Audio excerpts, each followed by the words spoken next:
Lezigezi indaba zo1KZNTV uyifundela usamkeliswa kaNgqulunga angikubingeleleke mbukeli nazi ke ihamba phambili osukwini namhlanje. Inanda ihamba phambili Ngokudlwengula.Izoqina imikhankaso yabaphakanyisiwe kanti likaMthaniya libhekene nengwadla kwezokuxhumana.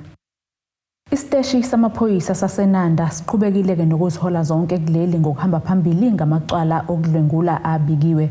Lokhu ke kudalulwe ungqongqoshe wamaphoyisa kuleli uBhekicele esithangameni nabezindaba ePitoli lapha bethula ke uhlu lobugebengu kusukela ngenyanga uNtulukazi kuya ke kupheleni kukaMandulo nonyaka. Ucele ke uphinde waveza ukuthi ke babalela kwezinkulungwane ezili-13 abesifazane ababe yizisulu zokulinyazwa babe ngaphezulu kwezinkulungwane ezili-10 futhi abavuleke amacala okunukubezwa ngokocansi. Babalelwa ngaphezulu kwenkulungwane eziyisi-7 abantu ababulewe kuleli kusukela ekuqaleni kwenyanga uNtulukazi kuya ekupheleni kukaMandulo. Lokhu kudalulwe ungqongqoshe wamaphoyisa kuleli uBhekicele esithangameni nabeyindaba ngesikhathi ke ekhipha ibalo zobugebengu obenzeke kule kota yesibili. Ucele uthi ke amalokishi esifundazweni kwaZulu-Natal okuyinanda kanye noMlazi asaloke ehambe phambili njalo ngamacala obugebengu kuleli. 7,004 people were killed by other persons in South Africa in the second quarter of 2022-2023 financial year. This is an increase of 841 more people murdered compared to the same period in 2021, when the country was placed under COVID-19 lockdown for 3 and 2. Argument, misunderstanding and incidents of road rage provocations accounted for 956 murders in the country. Vigilantism incidents claimed the lives of 528 people, while 362 people were killed during the commission of robbery. Inanda, Umlazi Police Station in KwaZulu-Natal and Nyanga Station in Western Cape registered the highest counts of murder during this period. A total of 274 counts of murder were reported in those 3 areas combined. Lezibalo ziphuma nje akusensuku zatshwala elakuleli lingene emkhankasweni weinsuku ezili-16 wokulwisana nokuhlukumezwa ngokobulili, kepha kuveleke ukuthi amacala amaningi okunukubeza nokubulawa ikakhulukazi kwabesifazane nezingane kwenzeka ke emakhaya azo izisulu. Over 13,000 women were victims of assault with intent to cause grievous bodily harm between July and September 2022. 1,277 women were victims of attempted murder, and 989 women were murdered during this reporting period. Over 10,000 rape cases were opened with the SEPs between July and September this year. From a sample of 8,227 rape incidents that were perused, it was determined that 5,083, which is 62% of this incident, occurred at the residence of the victims or perpetrator. This is 62%. It has moved from 50% where these incidents happened. Sinye isifundazo esingatholanga ibalo ezikhuphukile nokuyimpumalanga kanti amacala ke afana nokuntshontsha weimoto, ukuhlukumeza okwenzeka ezikoleni nokubulawa kwezingane kukhuphuke ngamalengiso njengoba ke zibalelwe ku558 ingane ezibulewe kulesikhathi. Ukomishana wamaphoyisa kuleli uxwayise abazali ukuba baqinisekise ukuvikela abantwana babo ikakhulukazi ngalesikhathi samaholidi. Look after children, and it quite often happens over festive season that children get locked into cars at parking areas, and this time of the year the temperatures are very high, and that result in some unintended consequences. But also it is that time of the year which the parents have got the custody of their children because schools are closed.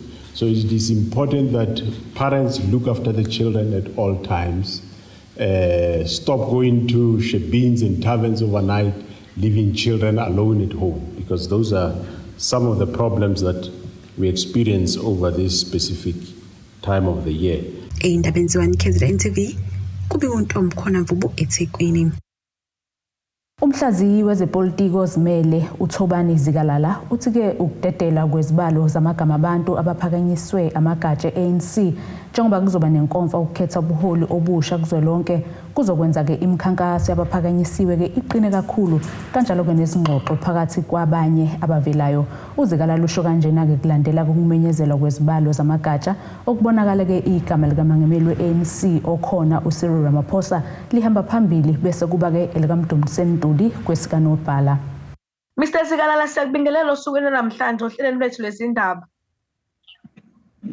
Asibingelele Ntokazi Amahlasa, sibingelele nababukeli be-YABAPHAKANYISIWE.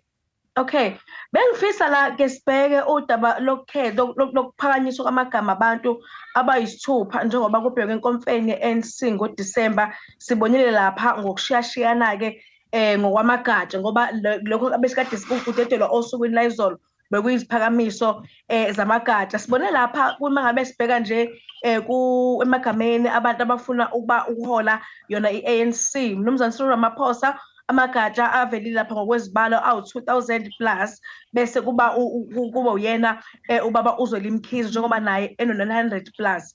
Mhlawumbe singabheka ngabe lokhu kusichazela ukuthini? Siyabona nemibono yabantu iyahlukana ngokuthi amagatsha yese ngaphakamisa but into ebalekile ukuvota. But also it shows that those who want to challenge Ramaphosa must work very hard, because if you have a conference that's going to have 4,250 or plus or minus delegates, you will need 2,213 to win conference at least. Now, if you don't have those delegates now, means the work that we have to do in the next 2-3 weeks going into the conference is very hard, because you are seemingly fighting against the status quo.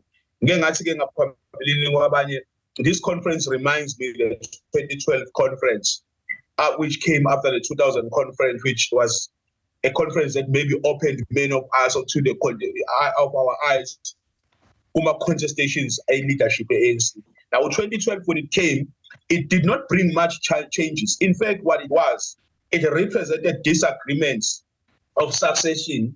We born win a conference. Now, 2022, for me, presents the same thing, that some of them no longer agree today on terms of the succession and who must lead the ANC going forward.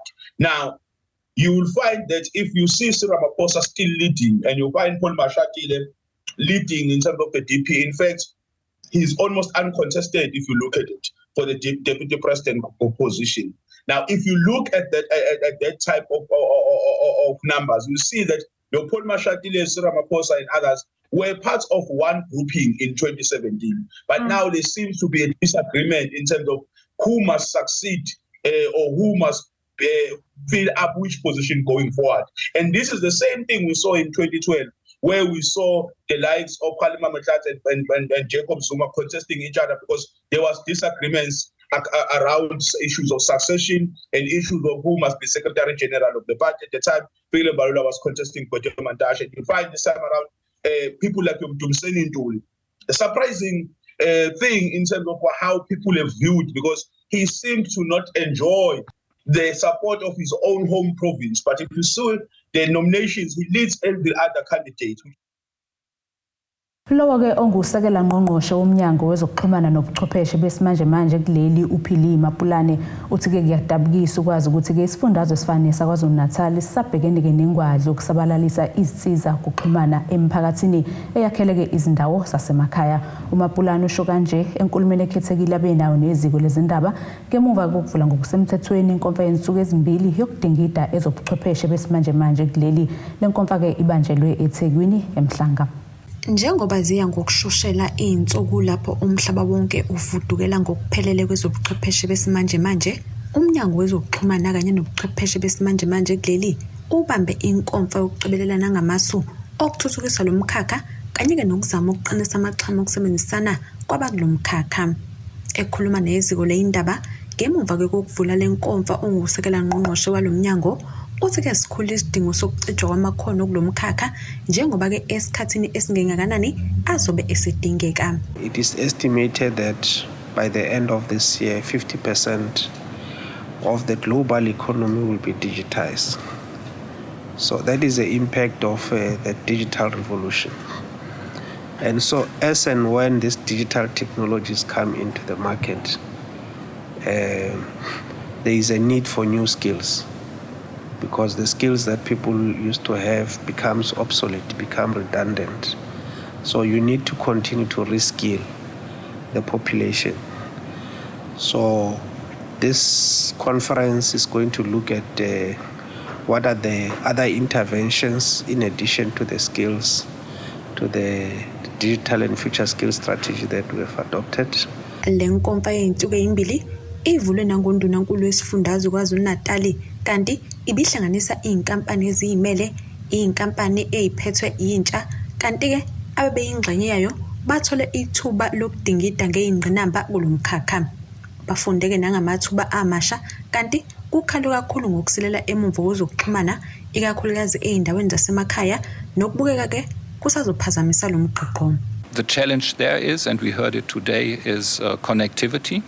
Yeah, so you can train people in rural areas. We have a short program on rural needs, so rural youth, not in employment, education, or training, but it's very, very difficult to get them connected. And at the same time, what we don't want to have is that if you skill, for example, people in the rural areas and there is no labor market for them, you later force them, when they have done the training and have acquired the labor market relevant skills, you basically nudge them to migrate out of their home area to the bigger cities where they have the connectivity and where the labor market is. Yeah, and that's a tricky situation. Kuzokhumbuleka ukuthi elakuleli lisabhekene nengwadla yokucisha kagesi, kanti abezobuchwepheshe sebeqhamukile nezindlela zokulekelela ngalesikhathi, kodwa bakhala-ke kakhulu ngamasela. I-technology iyakwazi ukungenelela ekuthenini sikwazi ukusiza mhlawumbe sibe nama solutions are temporary, I can put it that way, where we have UPS which can last a bit, even 2 hours, uyakwazi ukusebenza lapha. But inkinga iqala sekuthenini la sekunele ukuzana khona, sekuyinkinga ye-network, yabo. So enye into ewumthelela futhi ongathi umngozi yilokhu ntshontshwa kwama-battery ama-towers. So lokho emalokishini kuyasilimaza ukuthi manje ugcina ungasawazi ukusebenza.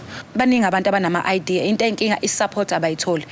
Kugcina ukuthi size sizo-recognize even khona ngaphandle, ukuthi ekhaya akekho umuntu oku-recognize, so of which it's really painful. Uyabona, so mina bengizothi kuhulumeni wethu ake sihambe mhlawumbe even emakhaya, mina nje ngisuka emakhaya esohluka ngethu, so even emakhaya abafinyelela ukwazi ukuthola labo abanamakhono okwenza lezi zinto, ukuthatha lelo khono bese uyalisebenzisa. Ngisho ngabe kuthiwa usabanga-ke ukuthi uzochasa i-BSG per se, but enza sure ukusupport i-idea ezothatha i-South Africa ibeke kwibalazo.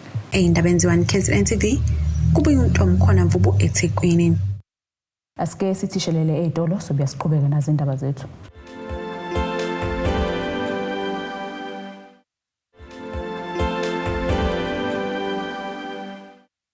Asikwamukele mbukeli, ubukeleke indaba ze-1KZNTV, nazi-ke esithi zona ehamba phambili. Inanda ihamba phambili ngawokudlwengula izoqina imikhankaso yabaphakanyisiwe, kanti likaMthaniya libhekene nengwadla kwezokuxhumana. Sesibuyeleke kwesejwayelekile isimo esibhedlela iGrace eMgungundlovu, njengalokhu-ke izisebenzi ezingaphansi kwenyunyana iSathawu kulesi sibhedlela zidube ukusebenza zavala kamasango esibhedlela, zifuna-ke uhulumeni ahlangabezane nezifuno zazo. Unobhala weSathawu ngaphansi kwesifundo iHerugwara uMnumzane Mazwi Ngubane uthi-ke abahambisane namaphesenti 3 abekwa ketafuleni umqashi.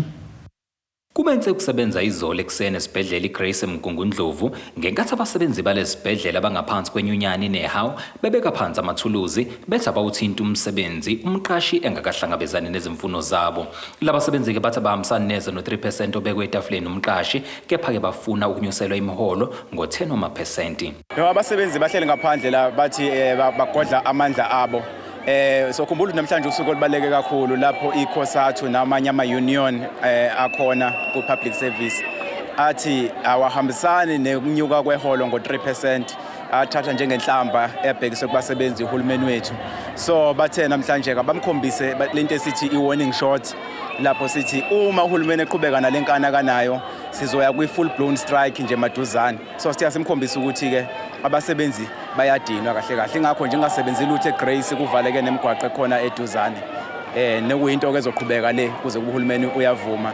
uNgubane uphinde wanxusa umphakathi ukuba babekezelele uthi kabahlosile neze ukuphazamisa ukusebenza kwesibhedlela kepha ke bafuna izimfuno zabo. Sicela umphakathi wakithi ukuthi usibekezelele kakhulu akusiyona inhloso ukuthi siphazamise i-service delivery noma siphazamise bona. Siyazi egcineni uhulumeni lo akanandaba abantu abaphazamisekayo izakhamuzi kulelizwe leli. Kodwa siyacela babambisane nathi akusiyona inhloso yabasebenzi kuzolunga maduzane asilweni nalo uhulumeni ongezwe. Umnyango wezempilo esifundazweni KwaZulu-Natal uthi nakuba ke kwaba khona ukuphazamiseka kokusebenza kulesibhedlela kepha ke akukho ukuphazamiseka okungakanani futhi ke uzoqhubeka ugade isimo. Ezindabeni ze1KZNTV ngingusiyabonga kaduma eMgungundlovu.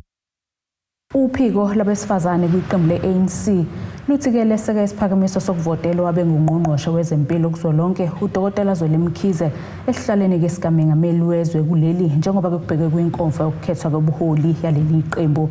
Lawa-ke ngamazi asho umengameli walolu phiko uBaThabile Dlamini.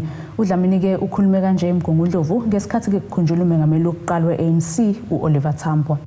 Umengameli wophiko lwabesifazane lwe-ANC kuzwelonke uBaThabile Dlamini uthe bazobe bemthwele ngeqoma uDokotela uZwelimkhize kwinkonfa yokukhethwa kobuholi ngenyanga ezayo. Asiya le enkonfeni Nazareth 2 thina sobe siphethe ukhabazela impi esikuyona manje yimpi yama-imperialist nama-revolutionaries. Siku-crossroads uma siyeza luza le nkomfa esiya kuyona siyohlale siphethwe sicindezelwa amabhunu ngaso sonke isikhathi.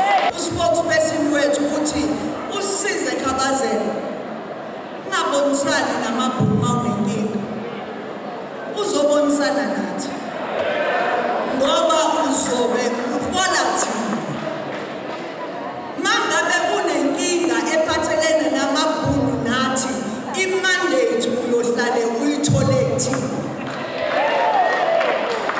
u-implemente i-program of action ka-African National Congress ungaqovi ukhongolose. Uyazi-ke Khabazela kuhlala exatshanwe ekhaya kungathi ngoba bona amakhosikazi njalo ehlale ephakamisa izinto zawo sohlale siphakamisa izinto zethu bese uyasidisipana. Ephawula uMkhize ngokuqoka ngokusemthethweni kwabagaqele izikhundla eziphezulu kwiqembu le-ANC uthe ubonga amagatsha. Ngizizwa ngithobeke kakhulu ngiyafisa ukubonga wonke amagatsha kakhongolose akuphakamise igama lami ngokubona ukuthi khona umnikelo engingawenza ukuba ngihole le nhlangano. Ngakho ngifisa ukuthembisa kakhulu kuwo ukuthi izingxaki ezibhekene nomphakathi okuyizona esizibona kufanele ukhongolose uzisukumele siyazibona. Ngakho ngithembisa ukuthi kufanele sibe noguquko oluzokwenza ukuthi impilo zabantu zikhombise umehluko ngenxa yokuthi sesidlule kule nkonfa esiya kuyo. Cabanga ukuthi uhlelo lokuthuthukisa umphakathi lokuqhubela phambili intuthuko nokubuyisa isimo sibe ngcono ukuqedwa kobubha ukulwa nenkinga zabantu abaphelelwe imisebenzi ubugebengu osebuxakile idakamizwa ingane ezibulawayo ukubulawa kwabantu besifazane zonke lezo zinto lezo zifuna ukuthi sizisebenze ngokubambisana ngoba yebo ukhongolose siyokhuluma enkonfeni yenhlangano kodwa uma ukhongolose engakwazi ukusebenzela abantu engesona isikhali umphakathi ozonqoba ngaso awuzukwazi ukusiza ngalutho. uMkhize unxuse abantu ukuba baphathise labo abaya kwinkonfa baphinde babuye nezixazululo. Elami kubantu bonke lokuthi ngicela basondele kuzo zonke ithunywa eziya enkonfeni babanikeze imphako, babanikeze isombululo, babanikeze izinto abafanele zifike ziphakanyiswe enkompeni ukuthi inkomfa ihlezi lapha noma ngaba ukho enhlangeni kakhongolose kodwa khuluma nalabo abayayo ukuthi nazi izinto ezisixakile mayibuya inkomfa isichazela ukuthi ukucishwa kwagesi sokulungisa kanjani, ukungabi khona kwemisebenzi sokulungisa kanjani, ubugebengu sokuqeda kanjani nezinye izinto zomphakathi njengoba enye into ehlupha kakhulu ukuthi abantu imisebenzi abanayo kodwa kusho ukuthi oboze baqashwe ngoba kwamafemu kuphela sebenganikwa nabamathuba abo. Sithi abantu abanikwa amathuba okuzakhela imisebenzi, abantu ababe nalo ibhange lizokwazi ukubaboleka imali bengenalutho benjalo ukuze bakwazi ukuthi bakheke ngoba asikho isizwe esingazange sixhaseke ukuze size sithuthuke. Ezindabeni ze1KZNTV Inanda Dube ngisemgungundlovu. Sekuzokuba ke ngumlando ukuhamba amabanga amade nokuyobamba ke ulayini abade eposini kubantu abakheleke indawo yasemtubatuba namaphethelo beyothelela ke izimoto zabo. Lokhu ke kulandela kuba kumasipala kule ndawo wethulekelo luhlelo lokuqala ke ngqa kwisikhungo sokuhlolela ke izincwadi zokushayela esisedolobheni. Okunye kokuvelayo ukuthi lo masipala usezihloleni zokuxoxisana nomnyango wezokuthutha kube ke nezinombolo zezimoto ama-number plates ezizobonakala ngazo izimoto zasemtubatuba. Abantu basemtubatuba namaphethelo bebephoqeleka ukuhamba amabanga amade ukuyothelela izimoto zabo ngenxa yokungabi nalo lolu hlelo kwisikhungo sezokuthutha esisedolobheni kule ndawo. Ukuvulwa kwalolu hlelo lokuthelela kwezimoto emtubatuba kuzokwehlisa umthwalo kubanikazi bezimoto baphinde bagweme nokuma imigqa emide eposini. Sizovula lo msebenzi ngokusemthethweni ukuthi abantu basemtubatuba bangahambi beyothela imoto kohluhluwe bele endaweni eziqhelile, bazokwazi manje ukuthi imoto beyithele lapha emtubatuba umsebenzi futhi nasendaweni ekahle ephephile njengoba. Emva kokuvulwa kwalolu hlelo imeya lomasipala umxolisi Mthethwa iveza ukuthi basezinhlelweni zokuxoxisana nongqongqoshe ophethe ezokuthutha esifundazweni ukuze nendawo yasemtubatuba ibe ne-number plate yayo. Kwazise njengamanje basebenzisa ebhalwe u-NHL ehlanganisa izindawo ezintathu okuhlabisa ihluhluwe kanjalo nomtubatuba. Sisazoke siphinde sikhandeke ithuba njengoba kade ngeke ngayaleza nakubafowethu abala ukuthi sizolikhanda ithuba ke siyohlala naye phansi siyikhulume lento ye-number plate ngoba iyinkinga kakhulu. Thina nje emtubatuba nohlabisa nohluhluwe sishare i-number plate. Lokho ke okungekho kahle ngoba leyo nto ye-number plate isuke ichaza ukuthi umuntu nemonto iyakuphi. Kulindele ukuthi umphakathi usizakale kalula kulesi sikhungo njengoba sizokwazi ukuthatha nomthamo omkhulu wabantu abazodinga usizo. Ezindabeni ze1KZNTV kubika ukuthi abantu maphumulo emtubatuba. Asiphinde sithishelele ezitolo futhi sobuya siqhubeka nazo indaba zethu.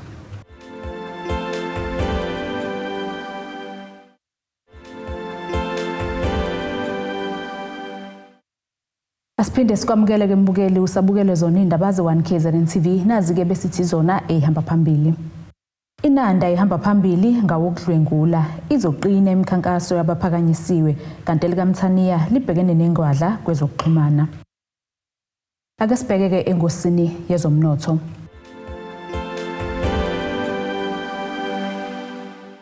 Irandi lakuleli liwu-17.24 emaqhathaniswa nedola laseMelika, libu-20.52 emaqhathaniswa nopondo waseBritain, libu-17.83 emaqhathaniswa ne-euro ase-Europe. Igolide lona $1,738.66 i-ounce, kuthi olungahluzwe wona bu-$88.36 umphongolo. Ake sibheke ke engosini yezemidlalo.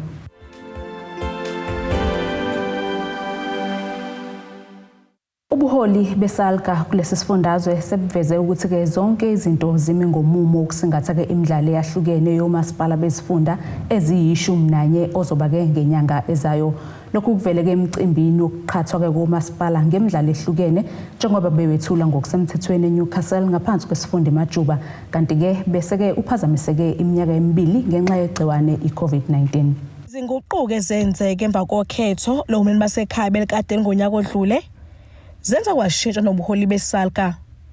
Ubuholi obusha buzobamba ukuqala imidlalo yamasalka ehlanganisa amaqembu ezifunda eziyi11 omasipala nemidlalo ehlukene okubalwa ibhola lezinyawo, elomnqakiswano nelabesifazane.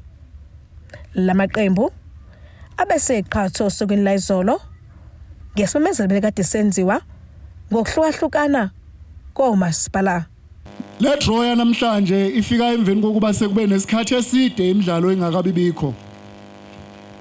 Izobikezela ukuzalwa kabusha kwama games kaSalka nesiqalo esisha ngaphansi kobuholo obusha obuholo umhlonishwa umphemba nobuyinikele nobuzoba nemphumela emihle egcineni. Usekela sihlalo wakaSalka uthi bakholwa ukuthi zonke izinkundla sezikulungela ukusingatha lemidlalo njengoba izosengathela kwisifundo iMajuba. Sithi ke as a hosting district nami ngowasemajuba esebenza ngokubambisana nalaba esibambisene nabo kumasipala. Sifisa ukuniqinisekisa ukuthi sesikulungele ukubamba lemidlalo esezingeni eliphezulu kangaka. Izinga lethu lokukulungela ulibona uma eya enkundleni ezizosebenza ngalolu suku uyobona isimo sazo. Lokho kuyakhomba ukuthi sesikulungele. Kunyakuvezile ukuthi bayoqinisekisa ukuthi ukwenza zonke izinto eziyizinhlelo ezithinta lenhlangano akukho kuyophazamisa nokuqhambukela kwepolitiki. Siyoqinisekisa ukuthi sihole ngobuqotho futhi sakhe izizukulwane esilandelayo esiyoqinisekisa ukuthi lokho kwenzeke ngaphandle kokubuka ukuhlukana kwethu ngokwezimo zepolitiki. Deboko Sibisi ngiseNewcastle. Nasike isimo sezulu esikalendeleka.